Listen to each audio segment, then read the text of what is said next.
sparks machine wako usingazoshanda zvakanaka. Machine. Kumwe machine watingata uri ndo. Machine wangu is strong with feet. Acha send ndimuridzo se example. Example ndimuridzo. Right. But you anosvikirwa. Anosvikirwa. Are you sure? Kana achizviramba ngawe yadina. Are you sure? 100%. Mazona kupi? Ndiri muprofita kaenja. Okay. Religion is a prison. That is there to confine you, manipulate you, and use you for its own gain and benefits. All right. But spirituality is a freedom, enlightenment. All right. Njuzu. Yeah. Njuzu vakadzi veNgirozi dzakadona.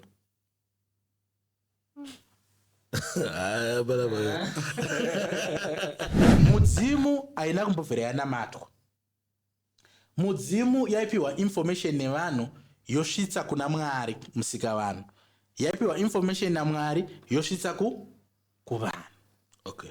Saka Mudzimu is like a guardian angel of every family. All right. Mudzimu chi. Mudzimu is a spirit, a guiding spirit of the family. All right. Manjuzu mweya yevanhu vakafira mumadziva, mumvura, mumasea, mumaocean, inomutswa yogariswa pauri. Wait, so angazonzi masawira pakuita sinonzwa kuti manjuzu anonga achiti masawira edu masawira. Asi masawira mashavi, ma spirit of dead people. Panonzi neBhayibheri, the sun shall not smite you by day, nor the moon by night. Kune varoi vanotora mishonga yavo kana maspell avo vonokasta pazuva.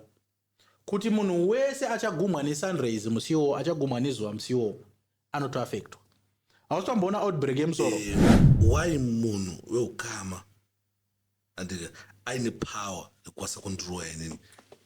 Kana ichokwadi here kuti munhu anokwanisa kundiroya ini munhu weukama wangu andikwanisi kuroyiwa nemunhu asiri ukama? Chinonzi Bible. It's a library of 66 books. Right?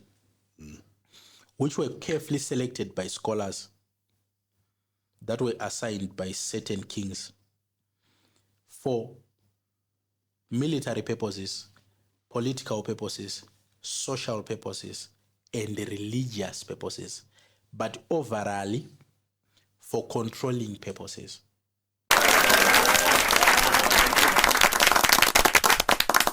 Right, wagwan people, wagwan everyone. My name is DJ Sparks. Tichipanapa patinokurukura nyaya dzakasiyana-siyana, patinovhurana pfungwa, tichidzidzisana nekuonesana zvinenge zvichiitika. Pane murume wandinaye panapa, vanonzi Apostle Commander Ibrahim. Ndane time ndichiwaona zvangu wana mavideo yawaita naZigona ndichiona, ende videos iwayo one day ndakazoti ndingambogare pasi ndimunyatsoona kuti zvii zvikumboyatsotaurwa apa. Ndakabva ndana mavideo ndisvika ma10 ndoba ndakaona ndoshuwa kuti murume watinaye panapa ane rutezvi, ane zvakawanda zvemaZimbabweans zvekuti ogona kuda kudzidza. Anyway, big up Zigo nekuti Commander, because Commander ndakatanga kuwaona papage paZigo, and I know kuti wangagara wachipusha, but pandakatanga kuwaziva nekuzonyatsowafollowa ndakaona papage paZigo. Saka nhasi tazoti timbowadaidzewo timbonzwawo ndemubvunzo yanga ndinayo yakati one day inondipa confusion mukurarama, especially pazvinhu zviri spiritual. Saka nhasi tichange tichibatsirika, tichange tichipindurika pane mibvunzo yakawandisa yatinayo, pane zvakawanda zvatisingazive. Kunotanga kusvika panapa asina kusubscribe, please do subscribe, because panapa tinouya nezvinhu zvakasiyana-siyana. Every day tinomake sure upload mavideos. Saka pane chekudzidza, pane zvekubva nazvo panapa, pane reason yekuti usubscribe. Saka wasubscribe nekuti follower pamapages edu wangosearcha DJ Sparks AW unongotibata. Kunoda kuzomaketawo nesu vakasununguka kutibata panamba dzedu dzichibuda pascreen, then toita business, toitisana mari tese. Commander, welcome. Thank you so much, DJ Sparks. It's a pleasure and an honor to be here. Mukuruka, ndafara kugara padhuze nemi so, because ndinowanzo valiwa vanhu nerutesho rwavanenge vainarwo. Saka ini pandaiona mavideos enyu ndanyatsoona kuti chibaba ichi rutesho ruripo. But isati asvika kune zvada kuti tinyatsozive, ndikuona mune kaglass kamina ako ako. Mune chiumu? Glass mune red wine, 4th Street. Alright. Saka Apostle anonwa wine. Sezvauri kuona ndiri kutoimwa.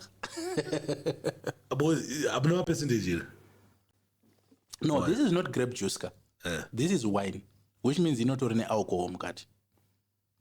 idone tunhu tunodhaka momo. Unoona problem yatinayo ndeyekutsanzwisa zvinhu zvereligion nezvinhu zvespirituality. Okay. Religion is a prison that is there to confine you, manipulate you, and use you for its own gain and benefits. All right. But spirituality is a freedom, enlightenment. All right. 4. Bible ranambovhera rati Jesu aimwa grape juice.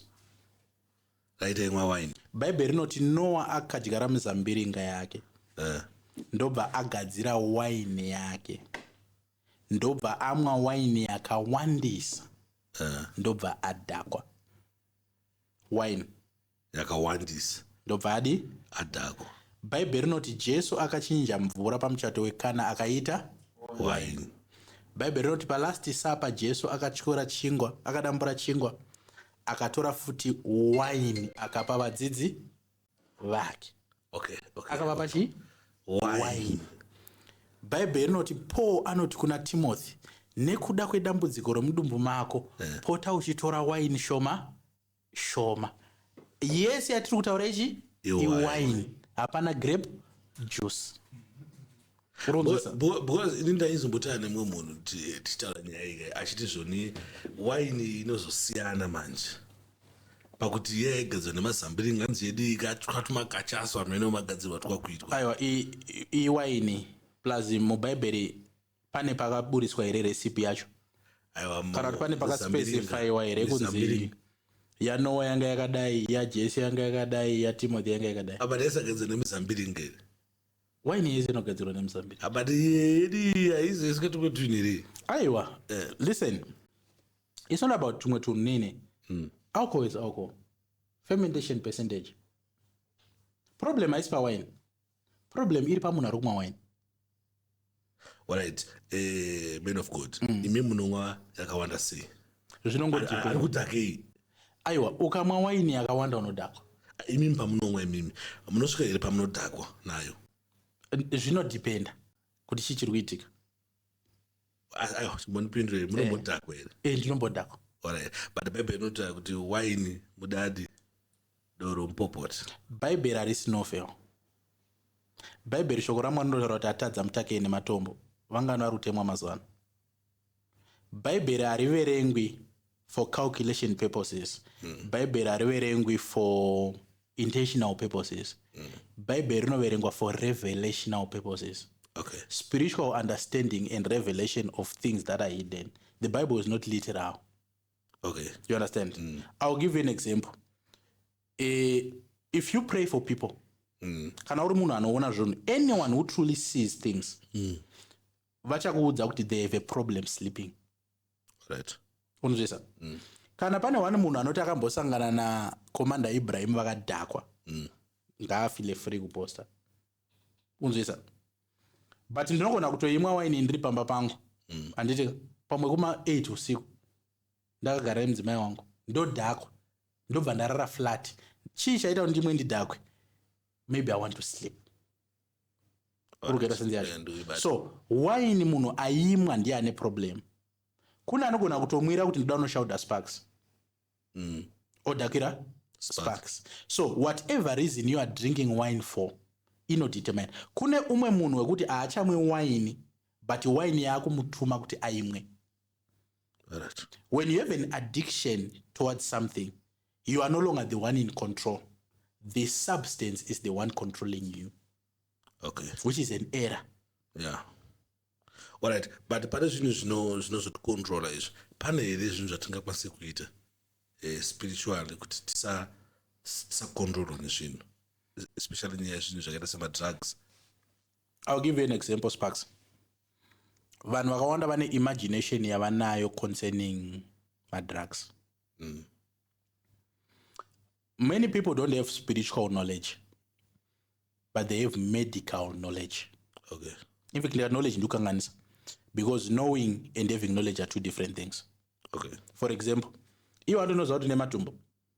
Wakamboaona matumbo ako. Asi unoziva kuti unauka. No. But kuna doctor wekuti apa pako kana pachirwadza apa. Unoenda unoti doctor apa pangu matumbo pari kurwadza. Doctor ane knowledge yematumbo. Iwewe you know about matumbo, une information.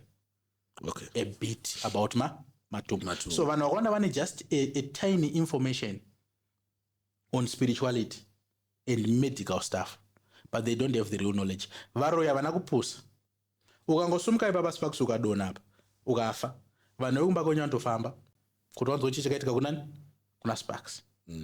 But Sparks zvikanzi wanga uchiita cocaine, handiti kunongonzi akaurawa necocaine. Okay. So varoyi zvavanoita vanotarisa loophole, something that can harm you, that you have invited in your life on your own. Alright. Kune vanhu vakasvuta mbanje kubva tichizvarwa izvo nanhasi varipa vanambopenga. Koita munhu akangosvuta mbanje 2 days akatopenga. Why? Varoyi vanenge vagara vakatongokuteya, vanenge vakangomirira kuti uite ka something. So advice yandinopa is always balanced kuti number 1,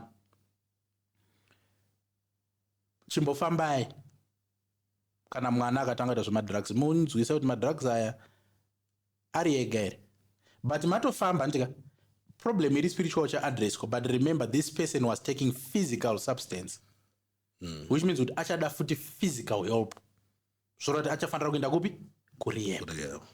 You get it?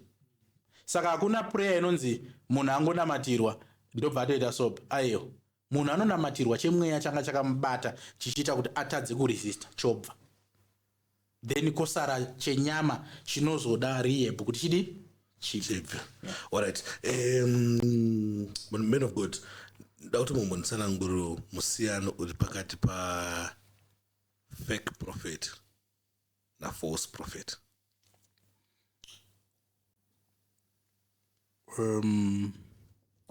Atauri mazita nditi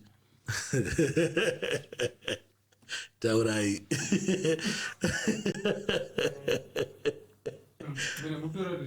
Right, sorry.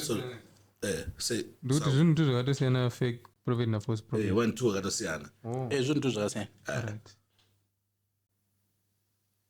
Ndatodzidza. Fake. All right. Fake prophet. Jesu ana kutombotaura nezvake. All right. Jesu akatopa warning about false prophets. Now, ndise zvigubhu izvi, ndise 1 chigubhu ichi nechikapu ichi. Ndofarira kupa ma-illustration anobatika paraidzo. Right. Uyu muprofita akadana. Anditika? Ngatiti uyu ndi Jack Daniels uyu. Tomisa. Anditika? Uyu toti ndi Bishop Nyamakanga. Okay. Tomisa. Varume 2 vakatodanwa naMwari zvemashuwa. Alright. Maprofita. Handiti? Vari kufamba vachirova graft, vari kufamba vachirova graft. But pesi iri kufamba na Nyamakanga manje. Haisiyo pesi iri kufamba nani? Na Jake. Jake ozoonera kuti no. Jake ari kutadza kunzwisa kuti calling dzinosiyana. Alright. Saka Jake anobva atsvaga enhancement. Saka Jake akuinda kwasekuru, vanonsekuru ana vanogara vari kwamambo nenyaya yezvidhoma. Aiwa pana umwe sekuru mani vanonzana sekuru vanogara vari kwamambo nenyaya yezvidhoma. Jake obva aenda kwani? Kwastoli.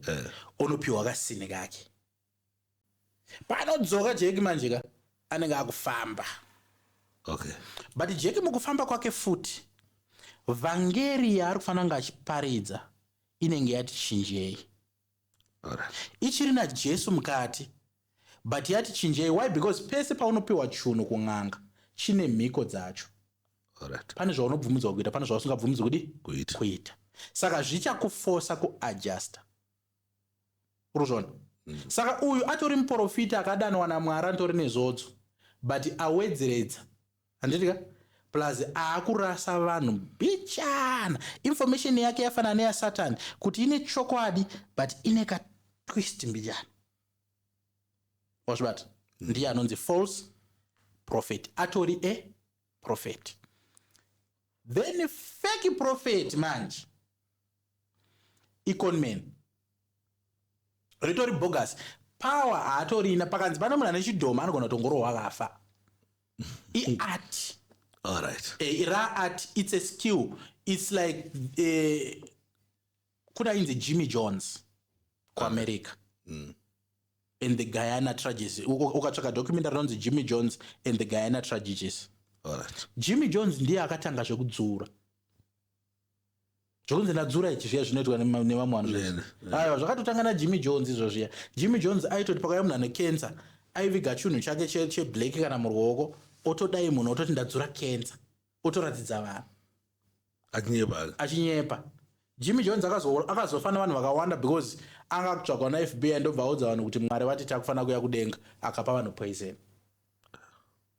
Vakafa. So fake prophet is just a conman. Haana kana power, haana not even an iota of power. Munhu ari flamboyant, munhu ari charismatic, munhu ari eloquent, munhu anogona kubelievisa sembavha dzemutona dzechadonha dzedzi. But chemweya anenge asina total. But false prophet is the most dangerous because ane anointing yaMwari plus enhancement mishonga yanenge adi atsvaga. Right. Ko munhu wekuti haastori munhu waMwari, munhu akatongoti achitongogara panapo ubva atofunga nhamo dzake ubva atomboenda kwasekuru store ubva anopiwa mushonga ubva adzoka achinda kutoprofita. Muri but ari prophet iye muroi manje, iye anofola under category yevaroi. Asiwo mafalse. Haasi false because haasi muprofita. Aiwa anenge atone simba rekutoti anokwanisa kutochinja nyoka kutoita iyo. Inzwa Sparks. Tsvimbo kuita nyoka. Moses was a prophet paakakanda tsvimbo pasi. Vanhu vaFaro vakakanda tsvimbo pasi vainzi maprophets here. Vainzi machi? Magicians. Okay. Wauki. Varoi. Varingori mucategory yevaroi. Having power doesn't make you a prophet. The office you command in the spirit makes you a prophet. All right. Do we better? What's better? This is the fivefold ministry. Ruoko. Kagumwe kadika kari kumirira mufundisa. Mufundisi ndiye munhu anonyatsonzwisisa vanhu, ari patient, haana pressure stereke. Ichi chigumwe chapa ichi chiri kumirira teacher. All right. Teacher mufundisi but are advanced in knowledge. Okay. A bit. Okay. Handiti ichi chigumwe chepakati ichi chatoti middle finger ichi chiri kumirira evangelist. Ndosaka chototi maevangelist havana kana basa nekuti iwewe uri kufara here kana hausi kufara. They will insult you vanokudza chokwadi kuti utendeuke. Ndosaka choona chigumwe ichi ndo chatoshandisa futi kutuka vanhu. Ichi chigumwe ichi chinomirira a prophet. Ndicho munobatsira kuti tuka vanhu pachiamerican. Pachiamerican kaitaurwa kana kaitaurwa nengwere. All right. Then this finger represents a prophet. Basa remuprofita zvino two. Give directions. Muruda kuenda kwaSparks, muno straight na Harare drive, then you turn left. Hakuna munhu anopa directions so kana so. Okay. Unoshandisa chigumwe ichi. All right. Life yako isi kufamba. Tenga salt, ita so. Anditika? Then chigumwe icho chichifuti ndechekutsiura. It's for rebuking. Prophets are there to rebuke. That's why you know David paakatora Bathsheba mukadzi waUria akauraya murume wacho. Nathani yaenda kuna David. Onomuti mambo hanzi naMwari zvamaita zvisiri izvo ndechekutsiura kuti Sparks mira zvauri kudi zvauri kuita. Okay. Then each chinomirira the apostolic office. An apostle has an ability to work as a prophet, evangelist, teacher or pastor. An apostle is an establisher of doctrine. Ndosikuona kuti chiwenga anenge achiti munhu akaita chinhu anotokomenda obva achirova. Anything that has to do with the church, ukatarisa honi maprophets achikomenda kana correct maapostles, because ndo basa remaapostles kucorrecta doctrine. Okay. You understand? So pane zvese zvandataura, a prophet anozonzi false is like a Zimbabwean soldier adecida kutiza over deserter ozonojoina army yemarebo. He is still a soldier but not longer in the army of Zimbabwe. No false prophet. Fake prophet haana power. Munhu azviti ndiri prophet but achimimika zvinoitwa nemareu prophets. Then aenda kunotora power kwastole asina calling or whatever, uyo muroi, atori magician zvake. Muroi because magicians anongofola under varoi. Alright, white pane nyaya matara nyaya dzevaroi papa. Tiri panyaya dzevaroi. Why munhu weukama and aine power nekwanisa kundiroya inini? Kana ichokwadi here kuti munhu anokwanisa kundiroya ini munhu weukama wangu handikwanisi kuroyiwa nemunhu asiri ukama? Ndo bvunzo number 1. Number 2, but isusu tiri kuroyiwa. Naona story hama dzedu.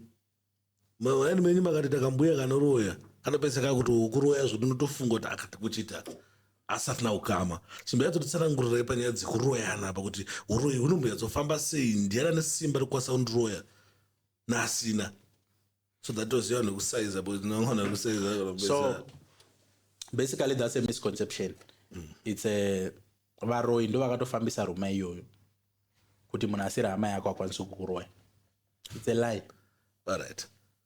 Uroyi haune lineage kana bloodline. Okay. Uroyi, it's an art. You understand? Let me put it into categories so that people have an understanding. Kune muroyi wekuti sparks unorwadziwa nini. Woenda kwastole unopiwa uroyi wekundiroya, unopiwa chitsinga chekukanda pagedhi. Okay. Watoroya ndo first level regodo uroyi. Andizika? Alright. Second level reuroyi ilevel reuroyi wekuti unojoiniswa.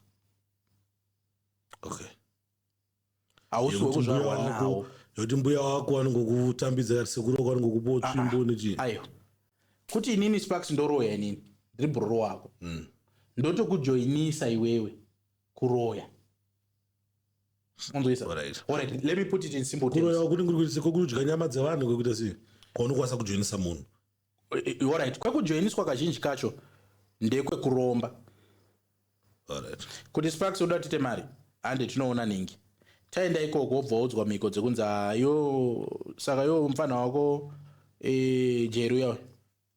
Urifana kumundi urifana kupfudza. Tomuisa here Mwari. Oti ayo bo watoroya.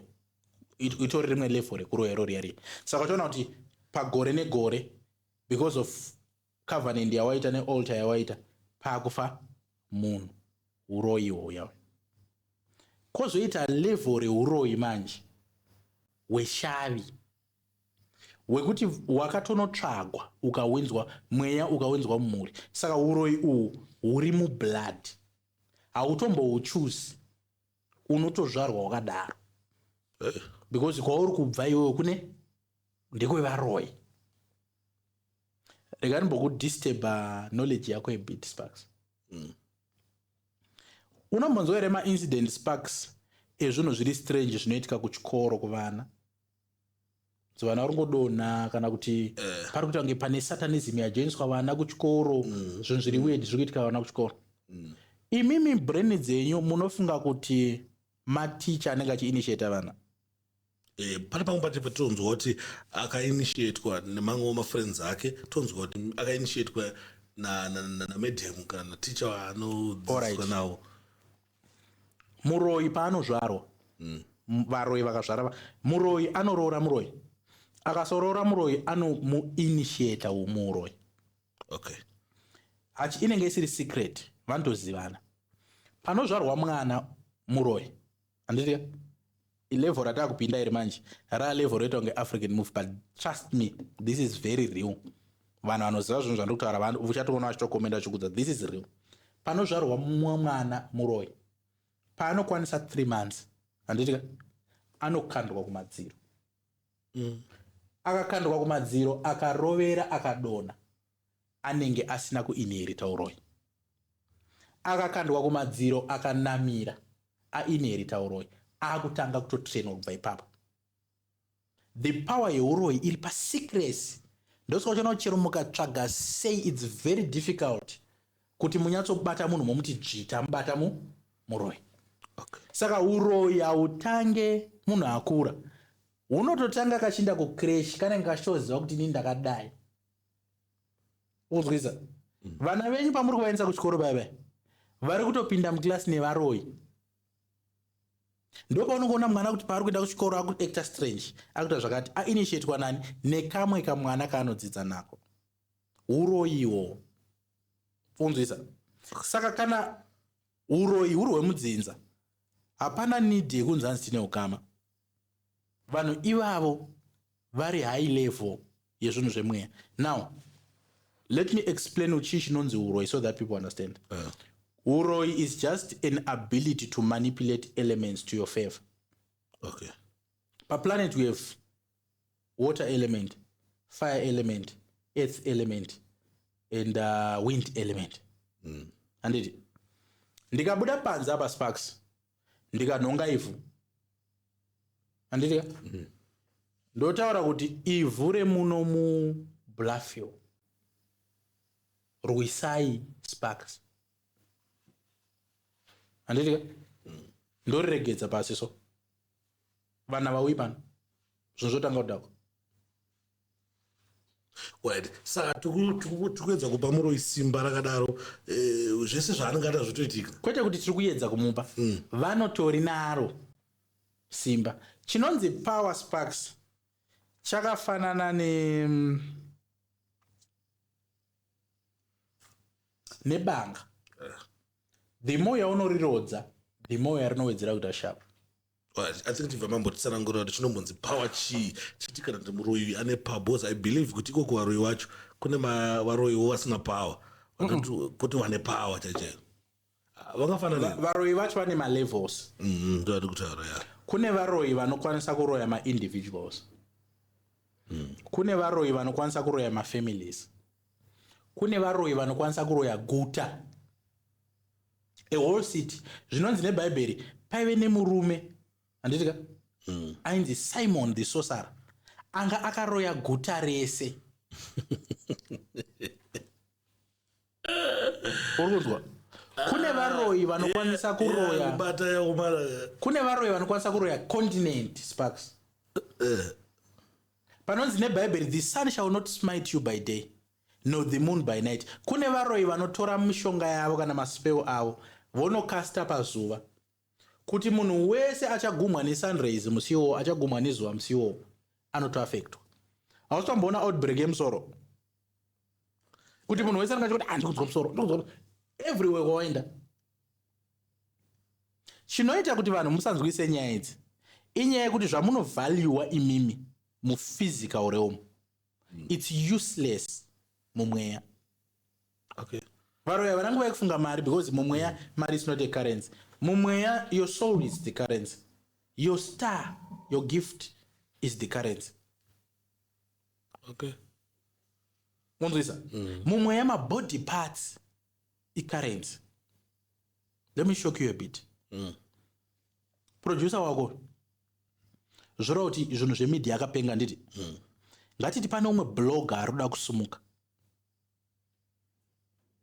Unza vari zvavanoita, vanouraya producer wako, votora pfungwa dzake ndo dzinodyiwa, vogaina ability yaanga anayo. Saka panonzi varoyi vadya munhu, havangodyi munhu like for sapa kana kuti zvenzara, no. Kudya kwavanoita munhu vane chiri pamunhu chavari kuda specifically chinoita kuti munhu iyeye ave great. Okay. Ndozviramba nezita raJesu. Unzwisa? Hazvishandise izvozvo manje. Like people think kuti if you call in the name of Jesus, do you know why kuti chigubhu ichi? Handitika? Ngatiti ifoni. Wakamboona foni yako painodonha kudai. Unoti Jesus, you understand kuti there is power inogona kuseva foni yako. But what people don't understand is that saying something doesn't make it happen. Application of principle produces results. Not verbal. Bible rinoti Mwari anoziva zvanotaura usati wazvitaura. Saka kuzvitaura kuna basa. Application of principle. Alright, magona mukuru wangu. Ndombura mapedza kuexplain. mozotudza kuti tingaita kuti tisaroyiwe sei. Alright, sati tasvike ikoko. Chii chakasiyana muroyi nemusatanist? Alright. Imagine kuti tine yatinoti government complex anditi? Pane zvitupa, pane mabeds, pane kwema death certificate, kune kwema passport anditi? Ndo satanism.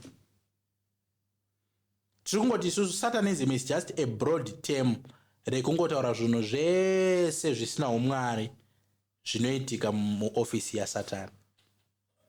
Saka witchcraft iri imomo, wickedness iri imomo, sorcery iri imomo.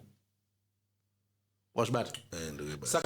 Saka witchcraft chingori chiofisi chiri pagovernment complex yesatanism.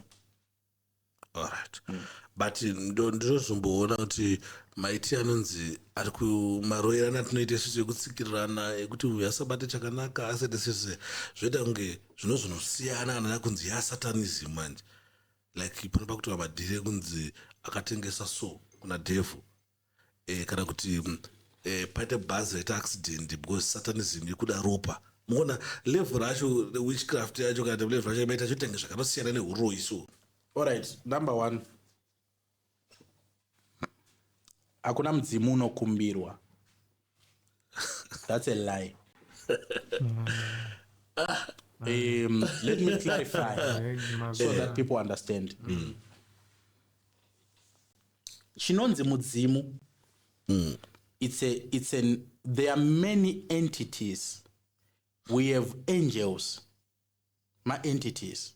Emumweya. Alright. Toda kuti ndizviite in a simple way anditika. Kune ma creatures kana kuti zvisikwa zvisiri zvemu earth. Okay. Zviri in existence. Isusu vanhu vakawanda tiri familiar nemademon neNgirozi. But kune zvakawanda zvisiri Ngirozi zvatinogona kufunga kuti ichi ingirozi but ari ma different entities anotoshandira Mwari. Urunzisa? Chinonzi mudzimu, it's an entity yaiassignwa to every lineage, every tribe, every clan, to give wisdom, enlightenment and assistance. Alright. Saka paitangwa dzinza paito assignwa a spirit yainzi mudzimu, yaiwana a vessel yaisvikira pairi. Kana mvura isina kunaya, mudzimu waisvikira pana sparks. Wotaura chaita kuti mvura isanaye, pane pakati penyu akapomba nemukadzi wemunhu. Kana kuti akauraya munhu, edai munori pamvura idi inaye. Mudzimu haina kumbobvira yanamatwa. Mudzimu yaipiwa information nevanhu yosvitsa kuna Mwari musika vanhu. Yaipiwa information naMwari yosvitsa kuvanhu. Okay. Saka mudzimu is like a guardian angel of every family. Alright. Mudzimu chi? Mudzimu it's a spirit, a guiding spirit of the family. Alright. Kupane pati zonzi mbuya wangu inini kana kuti mai wangu kana baba wangu vanokwanisa ndo vadzimu wangu, ndo vanokwanisa kundivhurira nzira, vanokwanisa kundishawira nekuti asisise mastatement atinonzwa. Right. Kandikubatsirei ipapo. Uriona ceiling idenga kai remba. Uriona roof iyo idenga futi rechi remba. Uriona ma clouds idenga futi. Uriona heaven kunogara Mwari ichi idenga. We should come to an appreciation that our language shona handitika yakanakisa chaizvo but ine ma certain limitations futi ainayo paku expressa zvinhu. Right. A spirit ndo inonzi mudzimu. Munhu akafa a disembodied spirit. Body yake yaora but mweya wake hauna kudi kufa.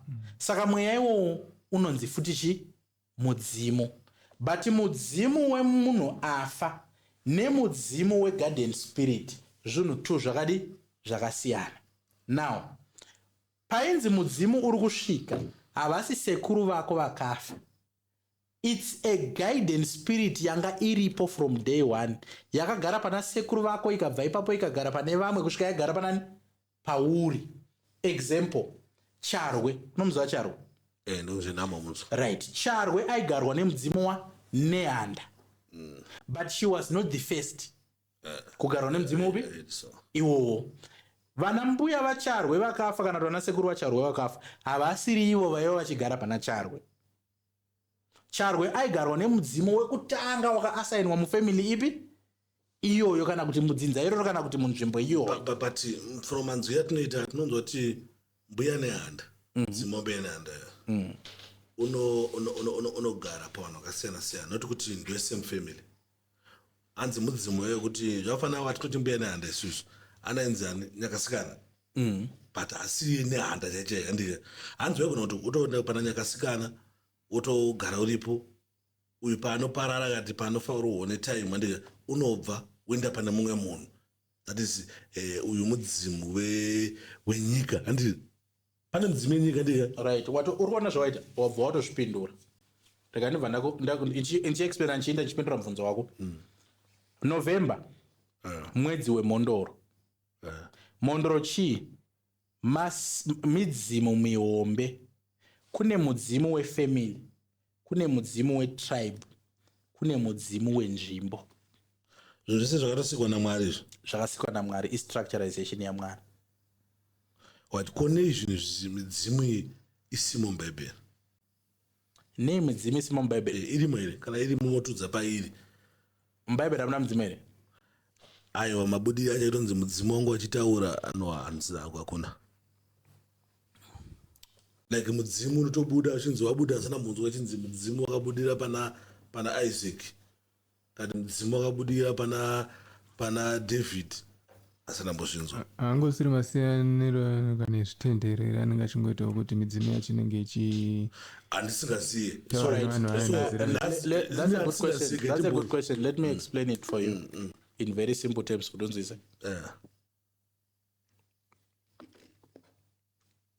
Bible. Children's Bible. It's a library of 66 books, right? Which were carefully selected by scholars that were assigned by certain kings for military purposes, political purposes, social purposes, and religious purposes, but overall for controlling purposes. What's bad? Now, Bible. I am a Christian. Do you know the Bible again? Do you understand? I need my tanangura mukta and umafarira. Now, Bible vakarigadzira vanga vane motives nema intentions avo. But chavakakangamwa kuti Bible anditika rino create spiritual atmospheres, influences, dimensions and doors, which can no longer limit people that read it to a certain narrative or mindset. Androzisa. Ukatarisa Bible mune two cultures mostly. Ne half culture. Which is the first culture? Mune Arabic culture. Mostly the Jewish culture. Then moita African culture. Then moita partially a European culture. Yaimirirwa nema Romans. Anonzisa. African monyatsoitsanangura. Saka ukanyatsotarisisa andika uchaona kuti pane paitsanangurwa like part of the African culture. Wozoona kuti pane paitsanangurwa part of the Jewish culture. Poisa paitsanangurwa part of the Roman culture. Anozisa.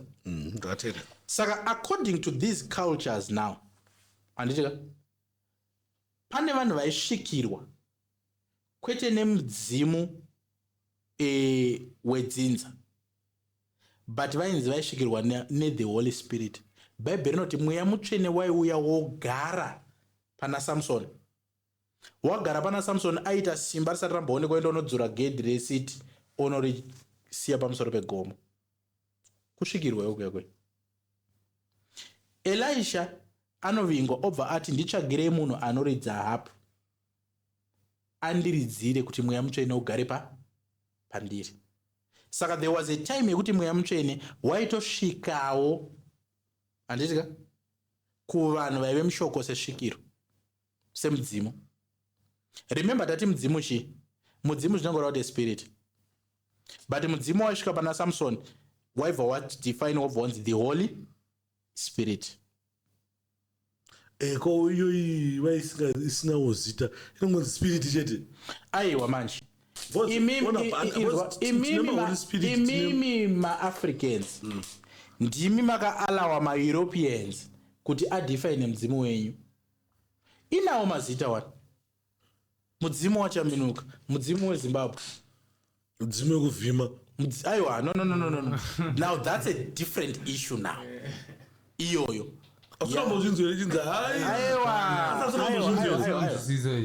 Iyoyo manje. Anzana shavi waiti ko shavi chi? Right.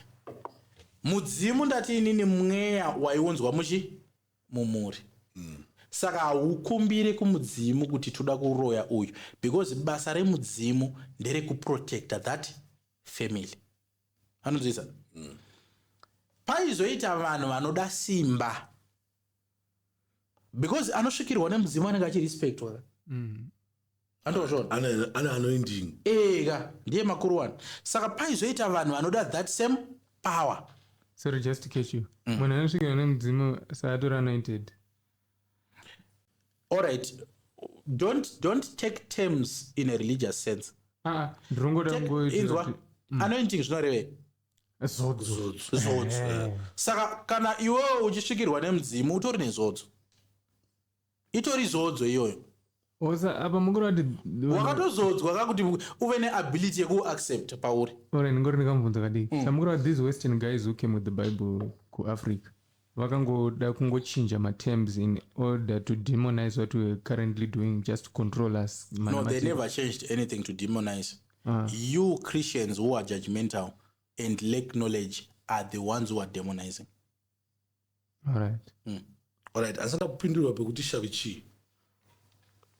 Mvunzo wabvunza ndio unobva watopindura kuti shavi chi. Right. Chinzwa imanje. Sparks anosvikirwa. Alright, achanze endimuridzo. Endimuridzi anosvikirwa. Handitika? Endimuridzi anosvikirwa for unoziza. Endimuridzi anosvikirwa kusvikirwa chiko. Kutobudirwa nemudzimu wedzinza rawo.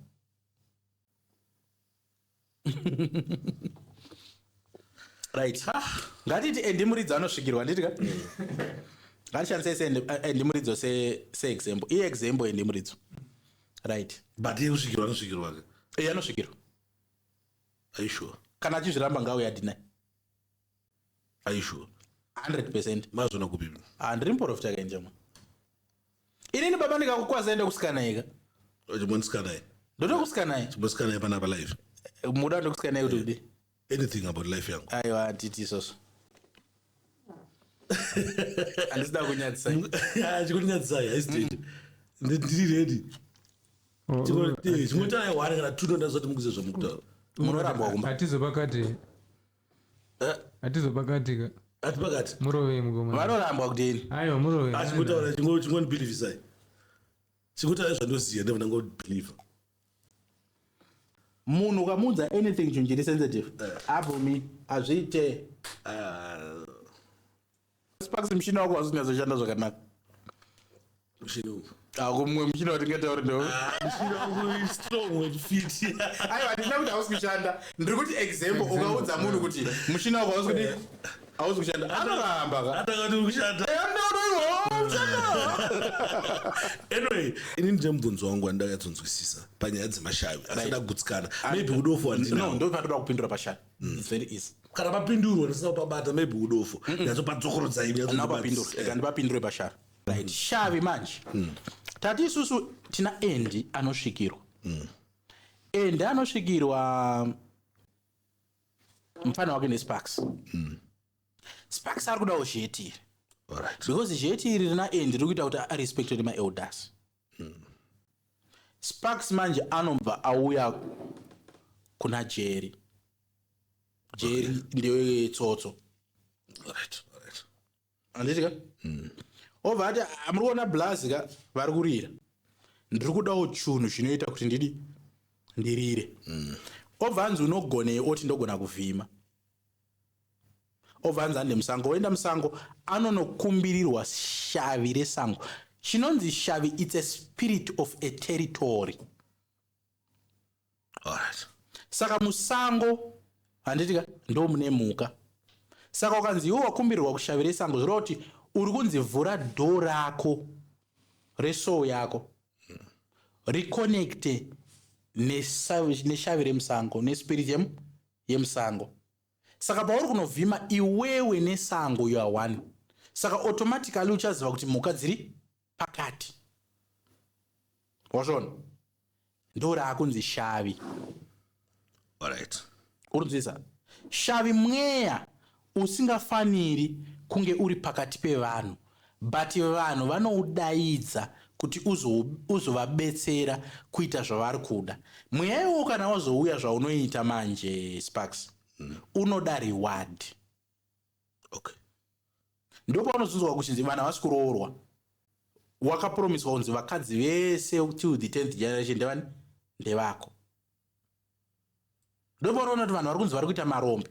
Wakapromiswa kunzi uchafidha mumastar evanhu vese till the 10th generation. Ndo rinonzi shavi. Saka pamashavi ipapa pandori nerekuroya futi. Ndo pariri kuoriginate. Andozvona? Okay. Saka munhu kana akuda kukuroya iwewe anoenda kun'anga. Handitika? N'anga because ine mweya wainoshanda nayo. Handiti?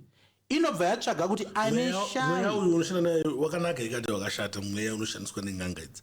Alright, number one, what people need to understand and appreciate is that Bible rinoti once I spoke, twice you heard, all power belongs to God. Saka simba rese ndera Mwari, ren'anga rasatani remusatanist, simba rese ndera Mwari. Okay. Futi dzese ndedze government.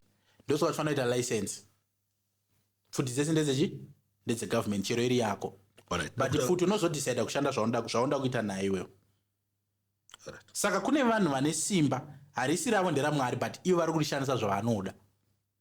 Alright. Wachibata? Ndapabata zvakanaka but atangokudzosere kumashure mbichana. Matsanangura shavi muchiti vanhu vanenge vazoenda vanotsvagiridza vaita sese. But nevamwe vanhu vekuti havana kwavakaenda. Havana kwavakaenda asi anongonzi uyu ane shavi rekuvhima, but akasavhima mari nawo manje akuvhima vakadzi. Haana kwakaenda asi chinongotaurwa chinzi uyu ane shavi rekuvhima, ane shavi rekudewo. Zvokuti ndisingazive kuti panofanira kutomboiswa kuti yatsonzwisise kati comparison pakati peshavi nechipo. Zvakuda kunge kuchiwano shavi riya rinenge chitorwa futi sechipo. Wanzwa zvandataura here Sparks? Andinonyatsokudzokorodzera ndine vamwe vangu futi vanenge vasina kunzwisisa ikoko. Shavi ndati rinoda reward. Ndapanzwa ipapo. To the 10th generation. Zvoreva kuti iwewe wakaritsvaga ukafa, rinotsvaga umwe munhu wekugara pariri. Okay. Kuti rirambe richiwana reward. Saka mudhara wako kana akatotsvaga shavi rekudiwa nemabhebhi, iwewe uchatodiwawo nemabhebhi zviri abnormal. Wofunga kuti iwe wakapenga nyaya, haisiri nyaya yacho. Nyaya haisi pauri. Ishavi rakatsvagwa. Saka kana n'anga yakuda kuroya munhu, inotsvaga mudzinza menyu kuti ane shavi rekuroya ndiani. Okay. Ndiye akuitwa contract naye. Ndosochona tukaenda kwawaenda ufa wanzogaroyiwa nemutoro. Unonzogaroyiwa nasisi vako nachi. Why? Because sisi vako ndo vanosubcontractwa. Vagara varinoroya mudzinza. Ndo vakuchikurova iweyo. But vasiri vari kufanira kuroya iri subcontract. So confusing. Really, guys. I ndambotsvaga amana ndambozama kuti munzwisise nyaya idzi. Zviri simple dzega dzinotoconfusa nyaya dzacho dzega.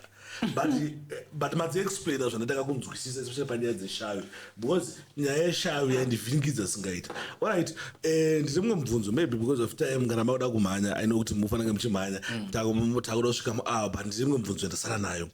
Ndine mubvunzo wanda kubvunza kuti chipoko chinomuka kana kuti chinomutswa, ngozi pakauraiwa munhu, ngozi inomuka yega kana kuti inomutswa? ngatange kobva pachipo kwati ndoda kuzonzwisa futi ngati mango explaina zvese kuti nyaya yatinonzwa kuti like inini personally momzi wangu wakandiudza kuti shamwari inini munhu hanzvadzi yako ndakanzi ndafa hanzvadzi yako yakasaibata zvakanaka ndomuka chipoko yakandiudza handisikazoti asi yakandiudza personally inini ichingozvitaurawo takangokula kuti munofanira kubagara zvakaita se zvakanaka ufanira kubata vana zvakanaka fanira sei handike saka ndakazonzwisisa kuti panyaya dzekumuka chizonzi munhu amuka ini amwe asina mboona vachimuka even momzi wangu nyangwe nehanzvadzi yangu tatadza kuwirirana handisina mboona vachimuka but ndakazonzwisisa kuti chizonzi munhu amuka anenge amuka ega anomutswa anenge achitiona here zvatiri kuita kobva kwati mudzimu akuti mudzimu kandi ngozi ndo imwe inomuka ega here takauraya munhu panapa neisiko kuvarunguichingowanika kumayo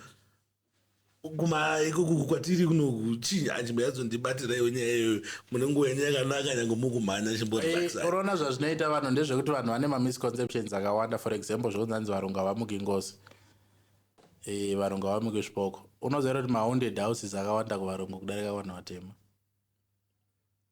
Just like I told people zvinodaro pane takanzwa tiri padiziti dzinomuka chipoko futi amene nyaya dzepaindaneti atozoyadzose allegation zvipoko zvine makategori akawanda akasiyana-siyana. Zvosvika kune zvipoko, kune zvimadzangaradzimu, kune magoritoto, kune rimwe rinekuti ukariona rinobva kari kamoto kari kadiko kwari munhu otanga kukura chazi hombe. Kune umwe kuti munotoona munhu wamunoziva kuti munotomuka ndiro dzatosukwa padheni chichichichichi. But I want to explain it in very simple terms. Chinowinza kuti munhu aite chipoko kazhinji zvinhu 2. Okay. Number 1. Unogona ita accident sparks. Body yako hii ndo container. Anditi yemweya wako. Okay. Accident inogona kuitika yakaema producer wako. But because iwe wanga uri pasini unoita collateral damage. Okay. Body yako yobva yapwanyika zvekuti haichakwanisi kucontaina your spirit. Spirit yako yobva yabunda. But because hazvina kurejistwa kudenga kuti yanguva yako at that particular time. Anditika? Okay. Unogona kushaya kwekuenda. Woita linger around kusvikira time yako yakanyorwa kunzi uchafa yadi yakwana wozoenda. Ndo vamwe vanhu vanoonekwa ivavo. That's the first type. Second type yechipoko, this one manje vanhu vakawanda should take it serious. Munoona viga munhu, muchipedza kuviga munhu pane vanhu vanenge vakatomirira kuti mimi. Alright, ngatipe example kuti munhu afa asina kurwara kazhinji kacho. Pamwe apondwa, pamwe aita accident. Anditika?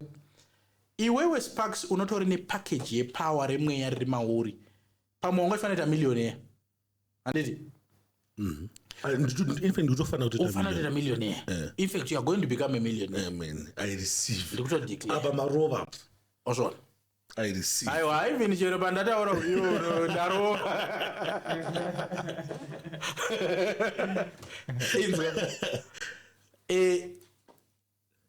Remember what I told you about currency. Kune munhu ari kutsvaga urombo hwokuita millionaire izvozvo.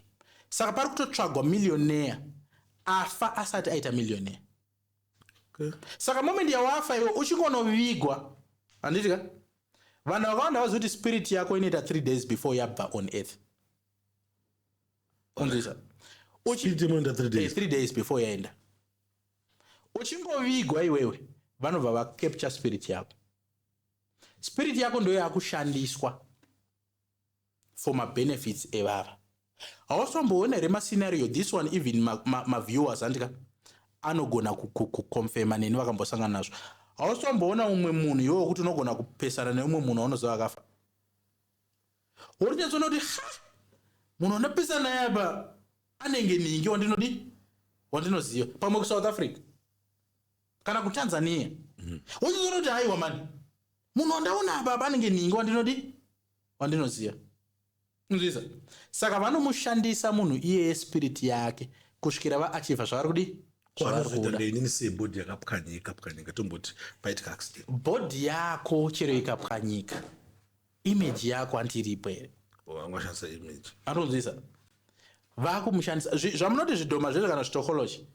Maspirits anenge akeptwa oiswa mune kamwe kanhu. Handiti? Saka because iwewe paufanira kunge wakaenda hauna kuenda, zvaifanira kuzokutora zvakakushaya, handitika, kozi wanga wakepchwa.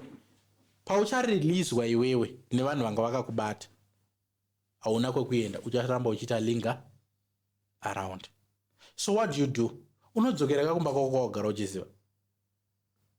Ndopakunzi Sparks anopoteka achidi achionekwa panapa. Washibata. Ndo imwe second cause yezvipoko. Kuti vanhu vanenge vakepchwa mweya yavo vasati vaenda, voshandiswa navamwe vanhu, vozoregedzwa. Pamwe munhu anga akakukepcha akazofa. But iwo because wakakepchwa wangoramba uri panzvimbo. Ndo second cause yezvipoko. Zvakawanda, but nako ndingopa 2 examples. Then handei pangozi. Ndogona kutokuuraya iwewe zvikafarana. Ngozi haimuke nekuti waurawa. Ngozi inomutswa manje. Okay. Unzwisa? Munhu wekumba kwenye akaurawa zvechiwai. Handitika? Unogona kuenda kumukumbura river. Rwizi rwega rune power rinaro. Handizotaura hangu zvakawanda. But rwizi rwega rune power rarinaro. Unoona kumukumbura river unochera mvura yekumukumbura nejeje. Handitika? Uenda nazvo unotora ivhu repagowa wozvisanganisa, poitwa declaration yodirwa pagowa kunzi whoever akauraya munhu iye ngavingwe nemunhu upi iyeye tatokumutsa. Saka chinonzi ngozi chinomutswa. Munhu haangomuki ngozi nekutaurawo, anomutswa. Alright, panapa paita kunge mataura kuti rwizi rune simba rakaita sei, runobva kupi? Chii chamboitika kuti murwizi mutesi ndo mweya wemanjuzu here kana kuti eni rwizi pangoerera pane simba? Aiwa, hausi mweya wemanjuzu. Mvura ine simba. Ndosakachiona kuti zvipuka zvese zvaunoona zvakabva mumvura. Mwari akakomanda mvura muna Genesis kuti iburitse mhuka neshiri. Mvura ine power, mvura ine life. Unzwisa? Chinonzi manjuzu, it's a cult necromancy. Chinonzi necromancy, it's an art of raising dead people and using them or giving them bodies to work with. Chinonzi njuzu, ma spirits of the water world. Njuzu hadzigare mvura, dzine nzvimbo yadzinogara, dzinoshandisa mvura as a doorway to come to our realm. But manjuzu, mweya yevanhu vakafira mumadziva, mumvura, mumasea, mumaocean, inomutswa yogariswa pauri. Well, angazonzi masawira pakuita sei? Nonzwa kuti manjuzu anenge achiva kuti masawira edu masawira. Asi masawira, mashavi, ma spirit of dead people. So imi ainzi masawira, injuzu. Nzwisisa Sparks? Tine njuzu nemanjuzu. Zvakasiyana. Mara wangu zvinogona kuzvinzwisisa kazvitedzera izvi zvoda kuti kuende kuchechi. Unzwisisa? Nditori nemubvunzo wasati. Vemakare vakasangana nenjuzu vakawirirana. Ndo ainzi masawira, njuzu. Kwete manjuzu. Ndosikaona kuti pane dzinza revarapi raitonzi akatorwa nenjuzu kana 7 years akazodzoka amurapi. It was like an apprentice. Ndosikaona kuti munhu aiti akatorwa nenjuzu kare kwanzi musacheme, musaite worried. Anodzoka. Because my elders aiziva kuti it's a contract. Okay. Between them nevanhu nenjuzu dzemvura. But njuzu iyi haisi mvura futa, zvinongofanana nemanjuzu. Njuzu hadzigari mumvura. Mvura it's a portal. Komanjuzu ndirikusvika ipapo. Mvura idoo rinokonekta kunobva njuzu nenyika yedu yevanhu. Right. Manjuzu kuti vanhu vanzwisise, chirega ndizvipute ine funny analogy, right? Mumvura maive nemapirates, mune mapirates nanasi. Mapirates matreasure hunters. Basa ravo nderekuita sei? Nderekutsvaga mari. They manipulate, solicit, capture, whatever. Any means dzavanokwanisa kuita kuti vaone treasure. Vanhu ivavo vaifira mumvura. Mweya yavo ndo iri kumutswa. Kobva kwanzi Sparks yoruda mweya wemanjuzu kuti utsvage mari. handiti mweya iwo unobva wamutswa weapirate aitsvaga treasure wogadzikwa pauri. Number one, kana uchida kuonayo kuti mweya iwo it's a foreign spirit. Muafrica taive nemawaini herezo tatisina nemaraisi nechi taive nemabhiskits here nemamindi taive nazvo herezo tatisina. Zvinhu izvozvo ndo zvinhu zvaidyiwa nekumwiwa mumashipu.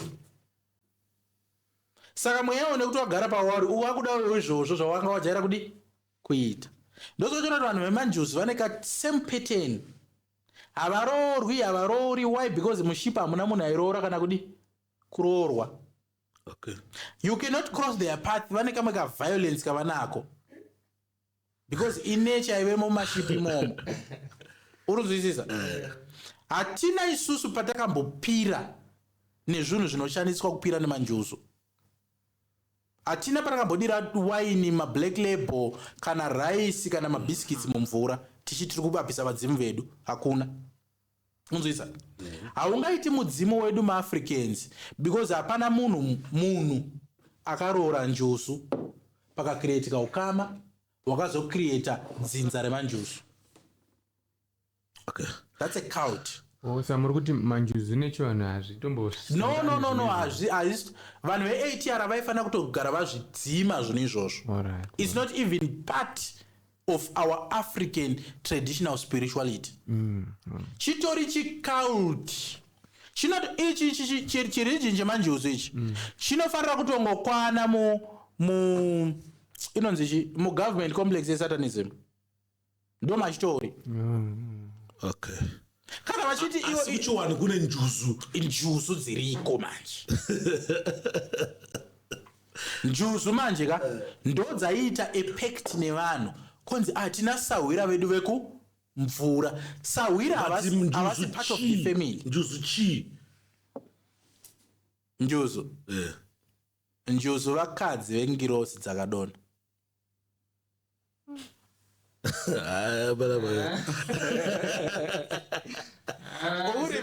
Remember here Ngirozi dziya dzekurara nevanhu panguva ya Noah. Right. Those angels were called watchers, the sons of God. Basa ravo raive rekumonitor zvaitika paplanet nekukuona kuti vanhu vari kuita sei, observers, nothing else. Idzo ndobva dzazonakirwa nevanhu dzikatanga kurara nevanhu. Ndo dzakadzisa vanhu matricks akawanda. Saka pakuzodestroyiwa manje handitika matrix yembonde kana kuti no kwete fosaita brain dzamandebvu dzekuda mukambura kwete matrix no. Okay, let me give you a practical example. Yeah. Let's say mukadzi we a fallen angel atukwa neumwe mukadzi. Zvoreva kuti a watcher will teach mukadzi wake a spell kuti umuwachisi inda unodai arowe nemene. Saka ndo pari kutanga witchcraft. Unzwisa? Okay. Ndo pari kutanga designing of weapons. Okay. Ndo pari kutanga zvinhu zvakawanda, even makeup. Ndo pari kutangira because mawatchers ado kuti vakadzi vavanyatsonaka. Okay. You get the sense? All right. Saka Ngirozi dzakatena vakadzi vadzo from being normal humans to gods like. Saka panga pakudestroyiwa earth because intention yaMwari achidestroy earth was to make sure that these entities don't have bodies because my bodies ndo anokupa right yekuva paearth. The earth belongs to mortal beings. If you don't have a body you have no due restriction here. Saka Mwari akaita make sure kuti ari kuwaipa mabody ese. Handitika izvi zvazvarwa izvi handiti ndo anonzi madhimoni haana kwaanoenda because kudenga adiwi, kugehena adiwi, panyika adiwi, mavagabond. Saka ari kutsvaga mabhodhi ekupossessa. But vakadzi vaya manje because vanga va part of these guys, they were now cursed. Handitika njuzu dzacho futi dzine makategori. Anzwiza? Kune okay, there are 3 realms. There is the heavenly realms. Then there is the earth realm. Then there is the sea realm. Bible rinoti, who unto you inhabitants of the earth and inhabitants of the sea, because the accuser of our brethren has been thrown down to you. Kana kuchinzi inhabitants zvinoreva vagari. Saka kana Bible rakatoti vagari vemuearth nevagari vemuchi vemugungwa, zvoreva kuti mugungwa mune vanogara kupi? Imomo. Ukaona munhu akatorwa nenjuzu Sparks ukamuita interview, anokuudza kuti ndansiri mumvura, ndanditori kunyika yakaoma, fish dzinobikwa dryland, itori imwe realm iyoyo. You get the sense? Saka part of vakadzi vaya veNgirozi vaya vakabanishiwa ndobva vakeswa ndobva vaenda kupi? Uko kumvura. Okay, ndonjuzu idzodzo ndokwadzakanokandwa ikoko. Saka isusu masawira edu anozoita masawira edu sei? Ivo vanhu vakato ndo pandiri kuti nini, human beings were never supposed kuita macontracts nemashavi. Anozodzingwa yaya kuchechi haisi mudzimu haudzingwe mashavi. Uronzwisisa? No, because haafaniri kunge ari within our space. Mukuru mati mimi isusu vanhu vatema isusu madzibaba edu vanoshandisa mudzimu tinoti njuzu masawira, but chini hachisi right kachini, hachisi right, akuda kumbofera kwanzi chiri right. Okay, masawira isusu tisakadhisaida kuti aiwa aya ava masawira. Why tati masawira? Because tine zvataibhenefita kubva kumasawira iwawo. Alright, zvekuzoti masawira ndisitete nakirwa yekuti chinhu chaukudhila nacho zvakafanira kuti unatodhila nembavha, but mbavha yedu kusira 20. Mbavha yedu kusira 20 kana mbavha yedu kugira mafoni akachipa ka. Baba maiza chobva ati ndisawira wako. Exactly. And then ngatoro sawira wako. Sawira wako. Because uona kanti nini? Njuzu vakadzi veNgirozi. Knowledge yadzinayo yakawanda. Okay. Saka inoziva kuti munhu akarwara nekenza anorapwa sei, kuti munhu aite kenza munomuita sei. Okay. Saka knowledge iyoyo manje ndoyo yaidiwa nemadhara. Ubva wati masawira. That's how it works. Maone mabatirwo aitwa nyaya iyi. Ayo masawira. Ini ndaibada. Ndokwanisa kanguvunza indoda kunzisa sezvamataura kuti kuchivanhu vaita zvemanjuzu zvechichi, ndoda kunzisa kuti chivanhu nechikristu neyamuri kuti spirituality chii chinofanira kunyatsoteerwa nemunhu kuti asange akarasika. Noti the way yamuri kuexplaina zvinhu ndakutoona kunge zvinhu zvereligion zvitori nekakurasika kazviri. People created religion. God never created religion. Christ was not a Christian. People created Christianity after Christ was gone. Allah is not a Muslim. Muslims created Islam. Yeah. Saka religion, we people created it. But spirituality is the ultimate space where there is reality, revelations, sources, information. Saka munomu Sparks anenge aitoti vanhu vanoita zvechivanhu vakarasika akatorasika. Muri kunetsana pachireligion. Okay, zvakafanana nekuti dai so. Zvakafanana nekuti ini ndiri munhu weZANU-PF. Iwe uri munhu weTriple C. Iwewe kuTriple C kune zvinotokuitira iwo zvisingandiitiri.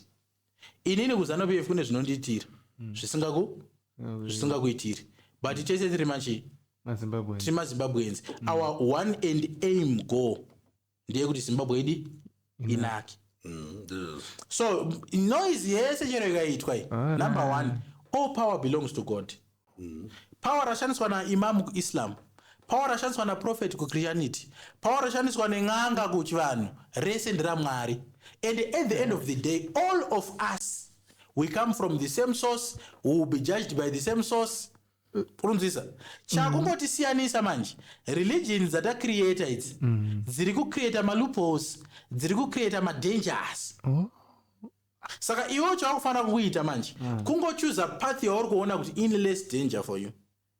Chinoita kuti munhu anoromba inyaya yekuti kwaari kuromba aone kuri problem. Alright. chitoranisa rombe ndiri kuona, ndiri kuziva madangers ekuromba. Ndiri kuziva kuti mari yandiri kuita zvino imari yaifanira kuitwa nemuzukuru wangu, which means kuti I have cursed the whole generation. Muzukuru wangu achazozvarwa ari kuzvarwa arombe rekupedzisira, not because irombe but because inini chaifanira kuwana ndakandochitora ndichiri alive. Atina apostle samukuru kuti munhu tongoti akaromba negift yangu saini ndino urombo iwo unotokwanisa kubvisika here. Unobvisika. Alright, ndine mubvunzo wandinawo. I think ango questions ekupedzisira. Pane chinhu ndinoconfuse, especially pane vanhu vanoita zvemudzimu nemapostori eJohn Masowe. Ndichitaura nomwe mutauri ainditi zvoni suspense mukana mene kwainzi akazoenda paitwa zvemabira achibva asvika patena zvinhu zviyabva zvotanga kuita ngezvakufambirana futi nezvari kuitika. Saka ndichizozvionawo ndichizvitarisa inini zvinondivhiringidza. Number one ndepekuti mapostori maChristians here muna zveipindura nyaya iyoyo. Number two zvaita sekuti vanhu havanowirirana because wakaendeka une mudzimu unonzi takumbirira mudzimu wako kuti ubatsire munhu muchiwanhu here kana tokukumbirira kuti ubatsire vanhu mukunamata. Ipapo confusion yangu yakakura zvisingaiti kuti chii zvinenge zvamboitika. But ndaona kunge watombozvipindura zvinhu izvozvo. No, ndazvipindura pacho modudza because ini ndine confusion. Handivati vaiti vari kukumbirira mudzimu wako kuti urape muchikristu kana muchivanhu. Exactly. Sezvavambotaura kuti vati dzingori nzira but like no, the ultimate goal chino ndizvozvo but kuona mumwe mubvunzo futi wandinawo zvino zvakandivandira ndeva kuti n'anga dzese idzi dzoshandisa mudzimu here kana dzoshandisa mashavi dzoshandisa chii n'anga? Kobva kwati vanosvikirwa vaya in'anga here kana kuti n'anga dzakaita zvimiriro dzega? Kobva kwati ndiudze n'anga tinoziva kuti tave nesvikiro rainzi nehanda, tave nesvikiro rainzi chaminoka. Handitika ndiudze n'anga one ndunge. Aiwa ndisitaura kuti ndunge ndewe generation yedu kudhara. History zvakanyorwa, n'anga yakanyorwawo muhistory, mumabhuku ehistory yedu isusu sevanhu vatema. Hakuna. No, inini manzwisisi andakaita pan'anga vanhu vaisvikirwa vaya ndo dzaive n'anga. No, dzasiri n'anga masvikiro because ndo dzairapa futi ndo dzaita zviita n'anga. Wati musiyano wen'anga kwaitove nevanhu vainzi varapi vaingospecializa nekuti anototi ukauyayowo neronda anokuudza rinodzoka mangwana. Usiku aitorota kuti ndinotora muti wakati newakati nemashizha akati okuya wosanganisawo pauyo amwe. Vaitove varapi vaiva anga dzasiri n'anga. N'anga dzakabva kupi? N'anga vanhu vaisvikirwa nemashavi, vanhu vakatsvaga mashavi kuti vaashandise ashande navo kuita zvavanoda. Saka kuti n'anga dzakasviba. Alright, n'anga inorombesa here? Dzimwe dzotorombesa. Right, n'anga inogona kupa mheni here? Dzimwe dzotozvigona. N'anga inogona kupa chitsinga here? Mudzimu unogona kupa chitsinga here? Isusu manjika hatoziye musiyano wemudzimu wacho munhu anen'anga. Tichingoti munhu ane mudzimu ndiyo n'anga. Masvikiro anoshanda nemudzimu nemhondoro. Alright. N'anga dzinoshanda nemashavi. N'anga varoyi vari diplomatic. Ndosikochona kuti n'anga haikwanisi kukurambira zvauri kuda kuti uitirwe as long as waprovidha zvayakuti providha. Handiri kuona vanhu vese vari kunzi misoro yavo yevana yashaika. In'anga idzodziya dziri kutuma vanhu because munhu anenge ane zvaari kuda kuitirwa ozonzi recipe yauri kuda. Alright, n'anga yakafanana nachemistry teacher ari kudzidzisa vana kubika madrugs.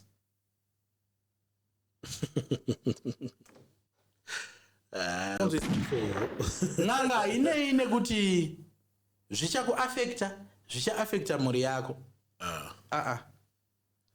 Iyo as long as muripo wayo wairi kuda waipa inokuitira anything that you want no matter how hideous.